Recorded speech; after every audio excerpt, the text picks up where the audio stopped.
Napag-iiwanan na raw ang Pilipinas pagdating sa foreign direct investments kung ihahambing sa mga karatig bansa sa Silangang Asya. Ito ang inihayag ni Marikina 2nd District Representative Stella Kimbo, ang Vice Chair ng House Committee on Constitutional Amendments sa Public Consultation on Constitutional Reforms na ginanap dito sa San Fernando, Pampanga, Biyernes ng February 17. Tayo lang, ang bansang Pilipinas lamang ang tanging bansa na bumagsak ang ranking. Tignan ninyo, mula rank number 2, tayo po ang naging kulelat dito sa 5 mga bansa na yan. Ano ang dahilan? Bakit biglang lumaki ang ekonomiya ng 4 na yan? Ang isang mahalagang dahilan ay ang foreign direct investments. Tinapatan naman ito ng presentasyon ni ACT Teachers Party List Representative Franz Castro at sinabing sa loob ng mahabang panahon ay malaya ang mga dayuhang kapitalista na mamuhunan sa ating bansa. Yung makikita nyo dyan na yung bar graph, so mataas naman po yung foreign direct investment. So ibig sabihin, hindi hindi issue sa ating mga foreigners na investors yung restriction sa ating ekonomiya. Ang ibig sabihin po, gusto ba nating 100% ng ating kalupaan ay ariin ng mga foreigners?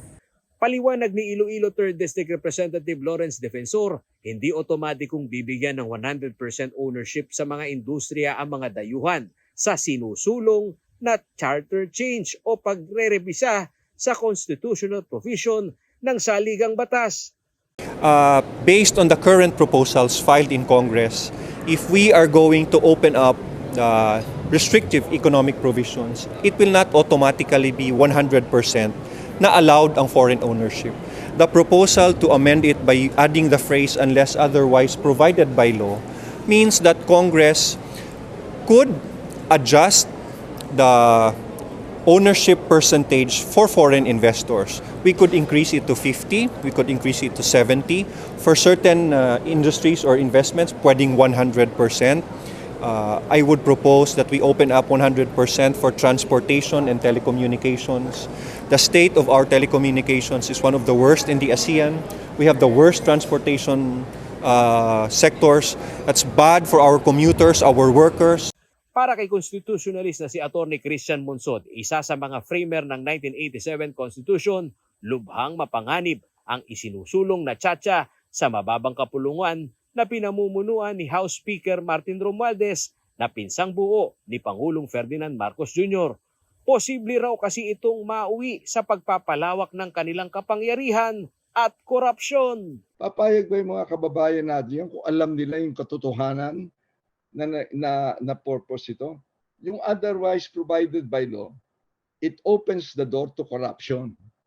Kasi may pera yung mga mining company, may pera yung mga Chinese land developers. O di siya sabihin mo, kami, kung wala na sa constitution yung prohibition, yung mga constraint, it's up to us, sabihin ng mga congressman. Ano bang gusto nyo? 51%? 60%? 75%? 100%? Bilyon-bilyon ang pinag-uusapan dyan. That's why, ang tawag dyan, yung tinatawag na transactional legislation. Naniniwala naman umano si Monsod sa pahayag ng Pangulong Marcos Jr. na hindi niya prioridad ang tsatsya dahil wala ito sa naibalangkas na Philippine Development Plan 2028. Nauna nang sinabi ng Pangulo na pupwedeng manghikayat ng mga dayuhang mamumuhunan nang hindi binabago ang saligang batas. Why is this a reason to change the Constitution? Why? Because it makes corrupt congressman can make money on it. Because for all intents and purposes, the doors are open. In fact, if you look at the Philippine Development Plan, there is no mention at all of amendments to the Constitution.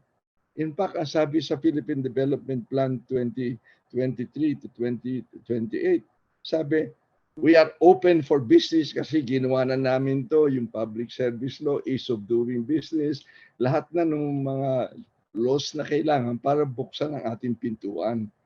Wala sa Philippine Development Plan. endorsed by the President. Bakit nila sasabihin kailangan yan? Dahil sa sarili nila. Matatanda ang naging rekomendasyon noon ni dating Supreme Court Justice Renato Puno na dapat magpasa ng anti-political dynasty law ang gobyerno upang makuha ang tiwala ng taong bayan kaugnay sa usapin ng Tsa-Tsa. Si Puno ang nagsilbing chairperson ng consultative panel na binuo ni dating Pangulong Rodrigo Duterte para pag-aralan ang panukalang charter change sa ilalim ng kanyang administrasyon. Hamon naman ngayon ni Atty. Monsod sa mga mambabatas na nagsusulong ng Tsa-Tsa, isama sa kanilang programang public consultation ang pagkakaroon ng public debate upang mapataas ang kamalayan ng mga mamamayan hinggil sa usapin. Sa ganitong paraan daw, makukuha ang tiwala ng taong bayan. Sa hearing sa Congress, merong recommendation ng UP Political Science Department. Sabi nila, gawin ninyong true debate yan. You know, you have a body separate from Congress to structure the debates everywhere.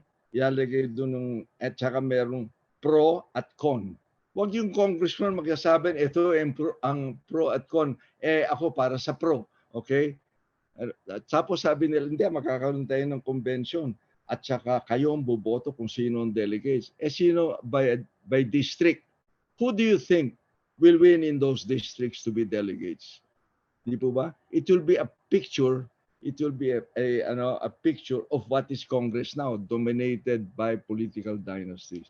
Huwag naman sila magbubulaan sa mga tao na yung propaganda nila is an honest discussion of the pros and cons of changes in the Constitution. At sinasabi nila ngayon na economic provisions lang. Hindi totoo yan. Marami silang babaguhin dyan. Basahin lang ninyo yung Puno committee recommendations, how wide and yung ang gagawin nila amendment and revision to the code. Babaguhin nila lahat. Okay? Ang sino alay nila? The greedy businessman. Right? Greedy businessmen and corrupt politicians. And tawag dyan, iron law of oligarchy. Samantala, sa panahon ni dating Pangulong Fidel Ramos nang lumutang ang panukalang Tsa-Tsa na nasundan naman noong administrasyon ni na former President Joseph Estrada, Gloria Macapagal Arroyo at Rodrigo Duterte.